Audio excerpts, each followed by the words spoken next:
اخبار کوتاه، دقیق و مهم روز یکشنبه. سرپرست وزارت دفاع ملی ملا محمد یعقوب مجاهد به امارات متحده عربی رسید و از سوی آن کشور مورد استقبال گرم قرار گرفت. سرپرست وزارت معارف شیخ سید حبیب الله آقا به منظور ارزیابی وضعیت تعلیمی به ولایت بلخ سفر نمود. خانجان علی کوزی معاون اتاقهای تجارت میگوید به منظور بازاریابی و حمایت از تولیدات داخلی برای انداختن نمایشگاه‌ها یک اصل مهم است.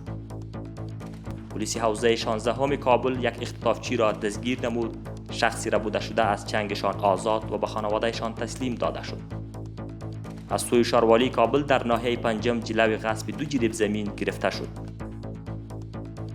کلینیک سیار جمعیت هلال احمر افغانی در ولسوالی ناری ولایت کنر به شهرواندان نیازمند و فقیر خویش خدمات ارائه می‌نمایند.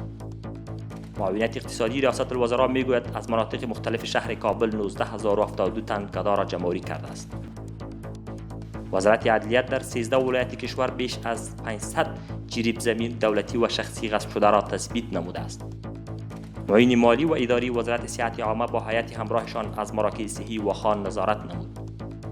از سوی شاروالی کابل کار ساخت سرک پل باغ عمومی الا پل خشتی به شدت و دقت جریان دارد. در ولایت بلخ به ارزش $600,000 آمریکایی یک فابریکه پروسس پنبه به فعالیت آغاز نمود. ریاست کانال نگرهار میگوید در نزدیک به 182 جریب زمین باغ‌های نارنج ساخته شده است.